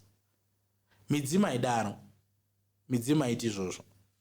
Just like manjuzu, kuti zvinoitwa nemanjuzu nezvaitwa nenjuzu zvakatosiyana. Njuzu hadziiti zvetsvina-tsvina, njuzu hadziiti zvekudhakwa, no, zvakatosiyana. Saka n'anga tisingatenderani, hatina kuti yakasviba, handitika. Njuzu mweya usingafaniri kunge uri kuvanhu. Okay. You get the sense? Saka tisingatenderani, tisingavanzirani, kana pana ari kuti iye muhistory taive nen'anga yenzi ningi, ngauye atiudze kuchena kweng'anga. N'anga dzinambofera dzachena. But because uri kuona, because zvinhu zvekuti hazvina kugara zvaiswa mumakategori and hatina kugara tazvirekodi, handitika. Zvaungoita kunge ndosika uri kuona kuti manjuzu akowanda nechivanhu, n'anga dzinowanda futi nechivanhu. But chivanhu chaicho Sparks, ina handisi munhu wechivanhu. But chivanhu chaicho chakachena, hachina nonsense yese yai. N'anga baba varoi, chinonzi n'anga varoi chakasiyana nemasvikiro, chakasiyana nevarapi, chakasiyana nevanaisi vemvura. Handikunzwa mwanaisi vemvura imwe nyaya futi. Ipa muzere kuti kune vanhu vaingo specifically vaingozika maunzi mvura ikasanaya munoenda munoona vekwanhingi voridza ngoma mobika doro ravanenge vachida kuti mubike mvura yonaya. Ndala inini ndambogara paRusape, pane day rinonzi rekukumbira mvura rekuti asisandika. Kwaitoti vakatonzi kune bira iroro mvura yainaya mudhara, ndo vanonzi vanaisi vemvura. Nanhasika zvichiri kundiconfuse kuti atirato riri paiwa kunotori nevanhu vakatoasainwa mudzinza ravo kuti imimi muchashana. Alright. Kana uchida kuona kuti chinhu chakachena ichocho, handitika, hachibenefiti muri 1, hachibenefiti munhu 1. Unozviziva here kuti initially chaiko maenda kunovhunzira kusvikiro semhuri, kwete as an individual. No, vanhu vechivanhu vakatadza kusiyanisa pakati pezvechivanhu zvavo nemashavi. Pane papo vakatadza kunyatsopa papo pane pasanurwa because vanhu vechivanhu havana kudocumenta zvinhu zvavo. No, pasina documenta kuzviita. Zvakanyorwa pasi maitoziva kuti ichi hachisiye chechivanhu, ichi hachisiye chechivanhu. No, exactly zvandaiudza Dr. Chucks kuti chinondiita kuti inini ndisafarira chivanhu hachisi documented. Ndizvo zvozvo, but pana vanochiita vanonzwisisa kuti anenge achitonzwisisa chaiyo kuti mudzimu hausi izvi. Unoona munhu iye ari kung'anga. Unoona manje Sparks, mugeneration medu hakuna vanhu vanonzwisisa chivanhu. It's a lie. Kunyepa. Wanza varungu zvavakaita. Varungu were so wicked to a level rekuti vakauraya munhu wese ainyatsonzwisisa chivanhu. Because chero mudzimu ukauya pauri Sparks, mudzimu haugari uri pauri 24/7. Mudzimu unongosvikira pauri for a specific reason. Hausikuya kuzokudzidzisa chivanhu. Saka chivanhu chiri kwezvino chitori diluted hybrid type yechivanhu. It's not the original thing. That's what makes chivanhu dangerous. Christianity on the other hand, handitika, chero tikati pane zvakakanganiswa zvakadi, but we have documentation yatinokwanisa kukorresponda nayo. Inomeka sense. Right. Then to answer your question yawandibvunza kuti mapostori makristu here, handitika, I have nothing against mapostori. Ndofunga unondoona ndina madzibaba Mozi, madzibaba Owen, madzibaba Bolo, madzibaba Flocha, they're all my brothers. I have nothing against those guys.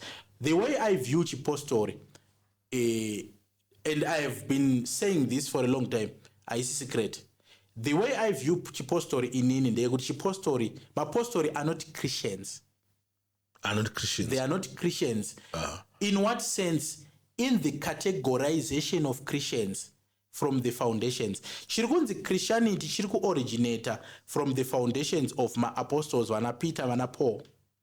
Okay. Anditika, chipostori hachisi originator from that. Chiri originator from Baba Joan. You understand? Sixpence. Anditika? Ari kushanyirwa. Okay, do I believe kuti Baba Joan vakashanyirwa nedhimoni kana Mwari? Ndinotenda kuti Baba Joan vanga vakadanwa naMwari. Okay. Ndotenda kuti Baba Joan vanga vari mutumwa wechokwadi. Ndosika vaiti vakasvika pari kuni mabira nemashavi, handitika? Mabira nemashavi aitadza kuoperate. or recognize that this is a higher power. You understand? Because by any transition, a transformation at that particular time. And it. Okay. But tichitarisa is contextually chinonzi ma Christians. And it. Vanhu vaita kunge Christ. In everything.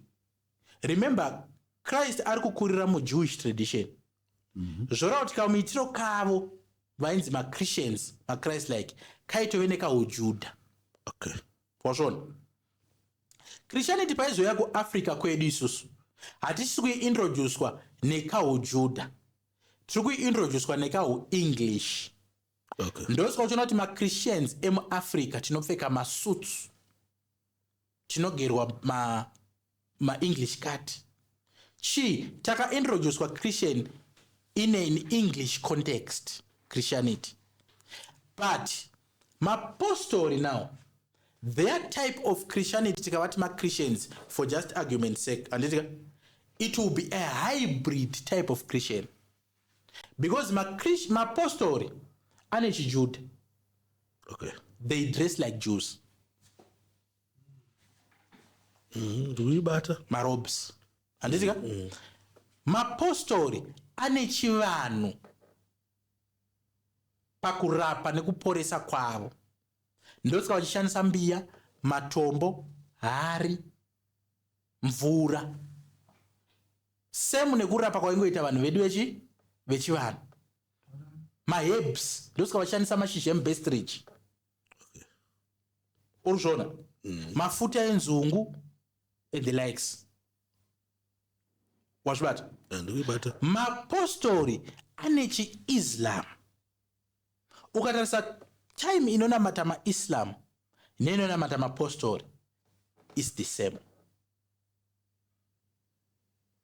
Okay. Wazvona? Saka kwandiri chipostorika in our current generation, anditi ndo itori kana kuti ndinogona kuti Catholic religion katori kumberi, itori religion itori kumberi kana kuti yatinoti itori better. Because inotori and my Christians. Yes. Than my Christians. Okay. Than type yedu ima Kristu. Chipostori chitori kumberi. Do you know why? Why passion zvavo vanonga vachingota sevanobiga ngirozi hysteric kudarika even zvimwe zvese but nyaya yavo kazhinji kacho kati ada Emmanuel panozokwarira mapostori. Rega ndikuratidze malupo aripo. MaKristu ane knowledge ne-information but haakwanisi kuisa into practice. Mapostori haana knowledge ne-information yekukwanisa kuarticulata nekunzwisa zvimwe zvinhu handika but vanokwanisa kuzviita. Unzwisa? Vanogona kuita chinhu chekuti ndikakuti ndi-explainere kuti munhu wamuporesa sei, anogona kutadza kuexplain but atozviita because reason this is my own opinion. Ndinofunga kuti the reason why mapostori achizoshanyirwa neNgirozi stereki inyaya yekuti havana knowledge yakawanda yavanenge vanayo, saka Ngirozi dziripo pakuvaudzira how to address issues. Vobva vaadresa ma-issues panguva inenge iri need. Alright, mukuru maybe but zvandotara zvistori shuwa kaziko nda kuti zigo sparks unozaira kuti ndosangana nayo itoti zigo unozaira kuti sparks ngataura nechokwadi handiti ka episode kuti pamwe kuvanhu vanouya kwandiri because inini manje ndasiyana nana papas mafu akawanda. Munhu akarwa nezvidhoma vanhu vanomanyira upo vanomanyira mapostori because whether we like it or not, we admit it or not, we all know kuti mapostori ka ane certain spiritual power yanayo yakatodarika kuma-Pentecostal churches. Those are mafundiswa kana vachanishaudha vachati chii but ichokwadi. No, ini maona pandira nyaya yane ndona nge vakomana ava vari kuPentecost ndika vari kuita zvechisalati, havasi kunamata, havasi kutsanya vana, vari kunakirwa vana, vari kukambura vana. Aiwa, achero kupostori kutokamburwa baba. Apostori vokambura. Aiwa, kukambura. Vagona kukambura ndika but munoenda kugomo unonamata. Onda kunotsanya uita sei. Manje sisi kwenda vana vachikambura. Let me tell you one thing that I really admire about mapostori. Mapostori ane chimwe chokwadi chaanomira pachiri. Okay. baba uchisvika papostori, first thing chinoitwa usati wapinda pakrawo pavo paya kwete pasambara unoreurura. Makristu akanditarisa vanoenda kumaPentecostal church. I'm also in the Pentecostal category, remember. Vangani vanoreurira vachipinda padore church. Atori muchechi baba muservice pakati peservice. Anenge achitotumirwa nuduso. Anenge achitoronga plan. Pafoni. Kana kuti anenge achitovhunza mufesi kuti awadi ndine chandaona panapa pane bese. Saka kupostori realize kuti kunenge maka advantage kuti akuna anenge ane phone. Kana kuchiti chinhu chakuitwa chiri kuitwa in unison. Kana chiimba munhu wese ari kudi? Kana chinamata munhu wese ari kudi? Hapana distraction. Saka izvozvo itori upper hand already kumapostori. Mukuru wangu munoziva inini kudawo mafungiro angu, but to my understanding I think kuti munhu wese ari mubishi kana kuti ane chidoko chekutevera chitendero chinoita kuti ave more closer to God kana to that's God, the point. kana kuti zvinhu zviri nonzi aligned naMwari. Pane chinhu chandakataura ndikabheshiwa nemachristians akawanda ndikati if God is only for us Christians then he is a limited God. Ini ndinotenda kuti Mwari ari kuzvitendero zvese. MuIslam akanamata mwana wakachirwara aporere, anopora. Problem yatinayo as Christians, we are too judgmental. Tinoda kuzvita kunge isusu Mwari ndewekumba kwedu chete. But ini ndakazvimirira semuKristu futi handitika. What I personally believe, God is not only in Christians, God is in every religion. Amen. Ende maKristu tisinonyanyoroiwa stereki futi. Because tisonyadena. Ende tinonyadena kwacho futi tisinganzwisi ma-spiritual principles nepa. Andikunzwa kuti zanzo nganga dzese varoi. Nganga. Hayi nganga nambodzererera ini. Ndiri kutodaro manje. Nganga chire ndinotoindawo ikoko. Andi havana chitrene chavanacho. Alright, mina ndokubvunza mubvunzo. Ukaenda kuzinata uchida kunoregister seng'anga, pacertificate pako pane pakanyorwa kunzi which doctor kana traditional healer. What's a traditional healer? A traditional healer munhu anorapa achishandisa traditional means. Haasi munhu anokanda mabhonzo, haasi munhu anoshopera. There's a difference. Zvakatosiyana. Zvasiyana. Samuri kuti traditional healer neng'anga zvakasiyana. Zvakasiyana. Alright. Alright, anyway, because of time, I don't want to lie. Muchaona pachapita episode vanhu vakawanda vachada kuramba vachikunzwai. We're looking forward kuti murambe muchidzoka. Pane ma-questions achabvunzwa nevanhu hatichada mudzi wamupindure futi nokuti zvinhu zvandaza chero indi kutoshadwa zvinhu zvese zvamamitaura izvi nokuti hapana mubvunzo wamamusina mhinduro mwazvowanepi zvinhu Uona Sparks wabvisa magirazi. Sparks information wisdom kana kuti ndokakungwarisa kaya kawakomana anongaida kuti farere kamunako mazvowanepi zvinhu. Basa redu rinopedzisa tasara isusuka tisita confused by the information here. Mandurani baba ma confused. Anyway, mukuru mukuru dakukutendai. But inini it's okay. I think guys vanasika because of my data yedu ateti nawo ezvisvaro zveZimbabwe 1 hour 30 minutes it's enough kuti vayatsodzidze nhasi pa1 episode. Thank you very much mukuru nekuuya nekutitsanangura zvamatiudza. I know kuti mucomment section mune ma-analyst anenge arimo anenge ane maonero awo nemafungiro awo, but I open for my debates like zvamukutaura izvi vanhu vambaina manhu angachida kuzvipikisa kana anenge achiti makarasika. I open kuti tikudaidzei todaidza mumwe munhu ndogara pakati apo then muchitaura maonero enyu nemafungiro enyu. I only have one condition. Exactly. I'm not open for religious debates. They're open for what? Religion is stupidity. Because religion is blinkers. Ukandaidzira marufa apa achangonditi Bible not. No, I don't want that. Let's have a spiritual discussion. Is it bound by doctrine, church, or religion?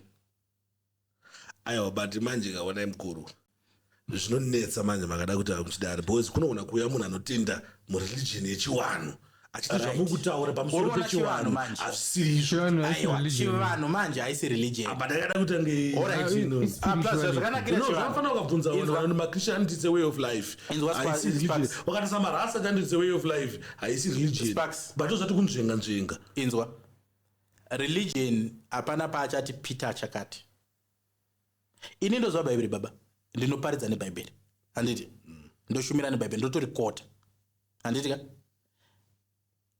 chikadaidza muislam apa neni pana hapana chati chaburitsa because uyu achati korani chakati iri kuti chakati ini noti bhaibheri luku iri kuti chakati which means our discussion becomes shallow. No, I shallow. But anyway, both chakakosha mukuru tatetichira ndechekuti munotaura zvinhu zvamunobhelieve imimi ndezvamunosupport then vanhu vochuza zvinhu zvavanoda. Right, ini ndonzi Commander Ibrahim. Handina kunzi Commander Ibrahim because of flambo. No, ndakanzi Commander because of results, wisdom and intellect and knowledge. For saka uyai winzaiwa munoda makutaura manje kunoda kunzvenga munhu anouya achitaura kuti inini ndinotenda muchiwanhu zvakamutitaura mukuru hazvisiri izvo pakuti chiwanhu chedu chinoti 1 2 3 4 5 6 7 moti imi mamude munhu ari religious. Ona zvakafanana nekuti iwewe urikuda kuti endemuridzi waClash naCapleton anodonha ngepentagon. Saka tiri kuti isusu pane vamwe vanhu handitika vekuti ndofila kuti I will not speak to my capacity because munhu iye handika anenge atori limited. Urugete zvandokutaura kuti haungadebhetesi A level negrade 5. No, ndizvozvo I understand. Ine ndotsvayo by all means kuti kutsvagire munhu ano. Saka pane vamwe vanhu vandoda kugara ndakuudza kuti usandibhetese nawo because it's a waste of time. Haungandibhetesi namarofu, haungandibhetesi na anozani na chiwenga. Not chiwenga. Chiwenga is an intellect match. Okay. Chiwenga is something to offer. Haungandibhetesi na haungona manje panapa uyu wemanza. Then humans. Haungandibhetesi ni Nyamakanga. Nyamaganga. Aiwa masmall boys pa zvinhu zvemwe. Samoda kudhibhirana namasango. Masango anogona offer something but ndizvozvo mukuru wandamandaza mudhara so kaiti Jesi Chipoko iye mudhara iyoyo ndo type dzavanhu vandoda that level of critical thinking ka unoza chinonyanya zvondibhowa kuti unoona mufundiswa mune muchitembani anobva astika so akungoti apa chibhaibheri aiwa wabvunzwa mubvunzo uri simbu iwewe justify kuti Jesu anga ari chipoko here kana kuti anga asiri. Hakuna scripture chakupa justification iyoyo. You have to think. No.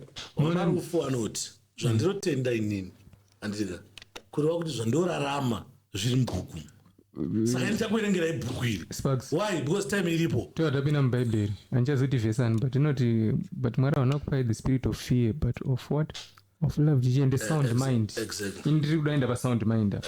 Kana ichinzi sound mind zvikuti kuti nyatsoshandisa common sense kuti analyze zvinhu nokuonera. Paita baba yadika kuri fair kuchinji doesn't mean kuti hausikushandisa brain dzako. Brain dzako dzatokurimind futi zvinhu izvozvo kuti zvinyatsove pakati. Kana ukaenda chikoro kana mabhuku haurambi uchiverenga bhuku. Meek ndatobatsirika pachinhu wanichitika panyaya dzedze.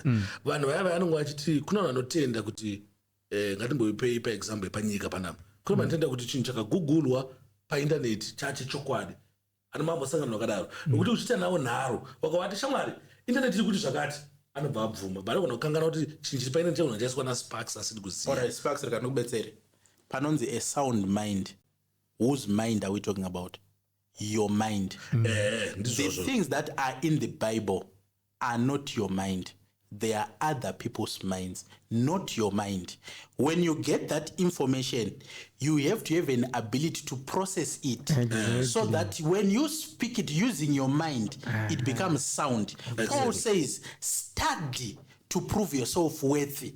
Hakuna kunzi study the Bible chet. No. Zvoreva kuti uri kufanira kuva neability yekuti ukabvunzwa zvemusic unokwanisa kuzvipindura in a sensible understandable logical way. Ndizvo zvozvo but tikapa wisdom manje unofanira kuziva vanhu vakudhila nawo kuti avo waita sei vanhu wakawaverengera bhaibheri andika vanokasika wabhilivha. If you check comment section yajayo pavanhu vaitoona zvinhu zvazviya machristians paakaona zvinhu zvaya zvichibva mubhaibheri havana kuita problem namarufu. Why? Because they knew kuti zvinhu zvamarufu andika zviri kubva mubhaibheri. Nodo example yangu nganichipa inini but pfungwa dzemunhu dzakakosha hadzo kuti atauriona zvinoitika navanhu vakaita sana marufu. Vana marufu vane anonzi patriotic followers. We have patriotism blindness. Ndivana yes papa. Okay. Uronzwa. Vanhu vakuita kunge chicult chamarufu kana chicult chachiwenga. Anditika? Chekuti whatever chiwenga says it goes. Whether ndezve sure kana zvisi. I'll give you 2 examples. Marufu was slaughtered by chiwenga. He was slaughtered. Are you sure? He was slaughtered in that debate. Makaona fact check yaitwa na Zigo yanga ina doctor vachita. Uruona mdoctor uya manje. Doctor uya diari yakaita debate na chiwenga tade chitaura different story. Andoona kuti marufu angoshinya because anga ona kuti right mkuru vanodi vanoziva. Mudhara wako anga ari panapa uyo. Tisikadi kunyeperana akamuundura marufu. Unzwiza. That's a fact. Okay. Wazona. Marufu anonzwisisa zvinhu zviri within perimeter and doctrine of SDA, not of Christianity. Worse, moreover, vana marufu, vana Joe Daniels, vana mdara wemanza Nyamakanga. Those are motivational speakers. Kana tabzopinda ku level re spirituality avatauri ngavagare pasi. Havana zvidhoma zvavanodzinga, havana mweya tsvene yavanodzinga, havana vanhu vanoporesa. Motivational speakers anomotivate vanhu kuti life dzavo dzifambe. Ni vanhu vekusimbisa. Tabutaura zvemweya ka? Pamwe tingataura zvamasango. Maybe. Sa mukuru kuti semukristu urufanira kutora bhaibheri woriverenga worinzwisisa andika robhara kupa information ozikwanisa kuti uchinyatso unlocka zvinhu zviri spiritual. Jesu akafira mate pasi akakanya madhaka akaisa mumaziso emunhu anga asingaoni akanogesa maziso akaona. How did that happen? Chii chakashanda zvakafamba sei? That insight and wisdom ndiyo unofanira kunzwisisa kuti uzive kuti sei akadaro akazviitirei zvinoshanda sei. Do you know vanhu vakawanda vatoziva kuti why do you have to kneel down kana uchinamatiro? Why? Tibvetangobashanda ipapo. Every power rinoshanda on this planet pamunhu wese you draw it from somewhere. Tikakufugamisa tiri kudrowa power kubva muearth. Tikaenda newe kumvura tiri kudrowa power kubva muwater. Tikakwira newe pamusoro pegoma tiri kudrowa power kubva mumhepo. Saka every power rine parinotorwa. You cannot contain power rinoporesa vanhu 100 in your body. That's a lie. Ndosaka kuna mumwe munhu anenge ane tsvimbo. Tsvimbo ndio inoshanda as a storage of power. Onzwisa. Vana marufu vaya vaziva kuti ndikatora zita rake marufu yo ndikarisa muchigubhu ndikanochera mvura yepasewage apo ndikaita declarations ndakaribata ndikakanda musewage mublade toilet anoswera akunhuhwira vanhu vese vanowirira navo vaya vakamusema. Spirituality manje haina formula yese mune mutaurira naye. Mukuronga tinozera nemi. Ndosandiri kuti nini? Saka musandiwinzire vanhu kuti ndaende kudebate ka. Revanhu vachange vachindiudza zvinhu zvesiku. Aiwa, ndofila insulted. Ndotadza kupindura. Munotadza kupindura muri ipapo.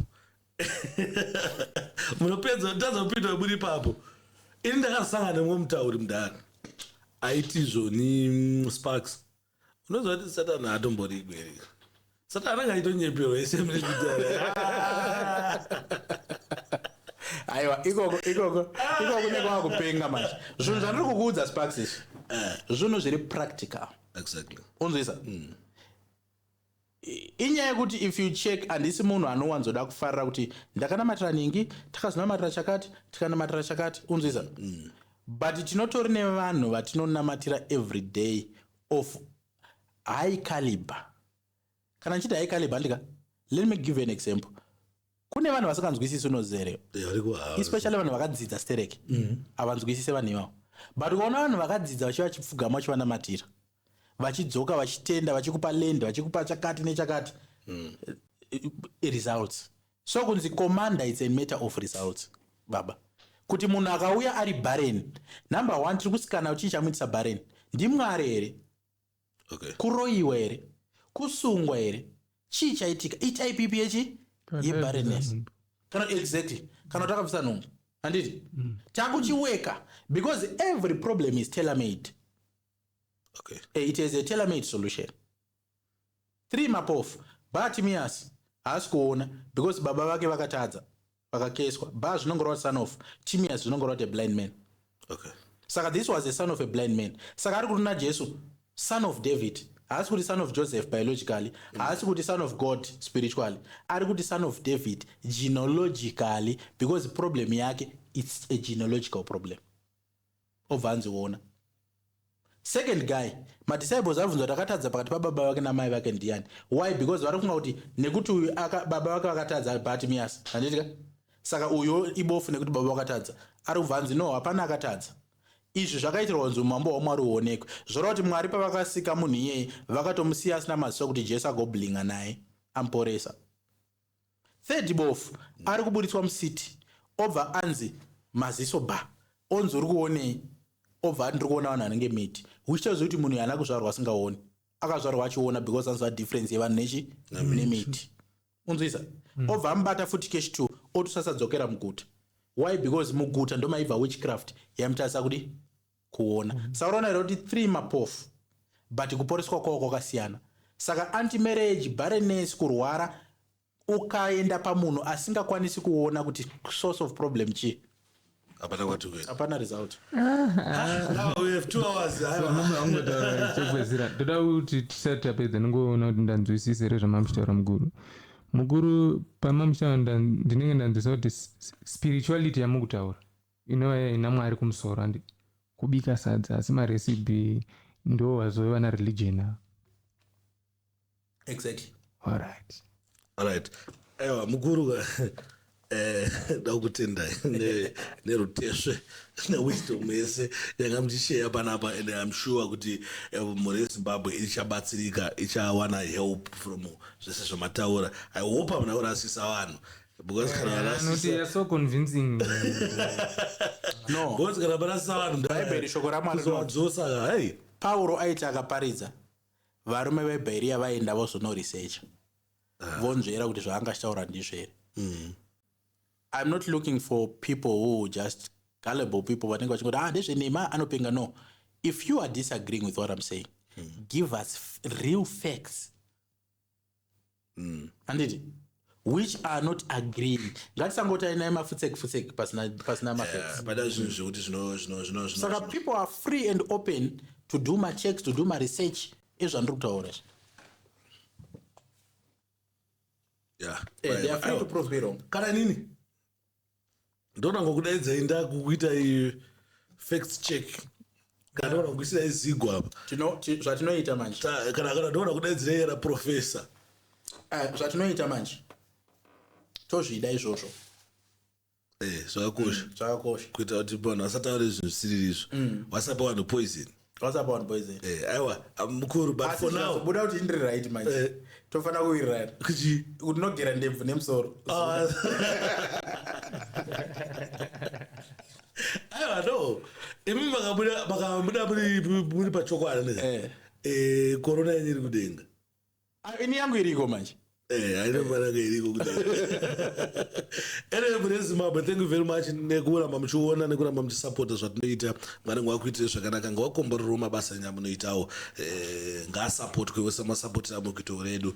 Don't forget to subscribe, like and share. I think mufanira kuenda munotsvaga Commander Ibrahim. Makasati Commander Ibrahim pa internet munoona panobuda mapages awo, panobuda dzidziso dzawo dzakawanda dzakasiyana siyana dzekuti munoda kungolena something from zvinhu izvozvo. varoexposa futi mafake prophets, varoexposa zvinhu zvakawanda nemamwe matricks atachifunga kuti maybe ichokwadi chinenge chaitika tarohwa mari mudzichechi umu vanodziexposa vachikudzoti akomana apa dzingori physics dzaitwa apa dzingori zvangoitwa apa hapana zvamboitwa apa machemicals asanganiswa akadai akabvira hapana munhu ambobviriswa apa. Saka zvinhu zvakawanda zvatiri kudzidza from commander Ibrahim ende makasununguka kuenda wekoko muchinodzidza. Ini ndizovadaidze panapa ndane time ndichionawo mavhidhiyo yavo ndichitoone confusion ndatigeni mbotaurawo nawo ndichimbovabvunzawo zvinondinetsa nezvandisinganzwisisiwo. Ndofunga muripo muchionawo zvinhu zvamusinganzwisisiwo zvichianzwa. Saka chaona kuti next time tinovadaidza vari vegereka tinombovaisira evangelist Marufu apo votaura zvavanga vachitaura direct evangelist Marufu varipo. Anyway, with that we are out.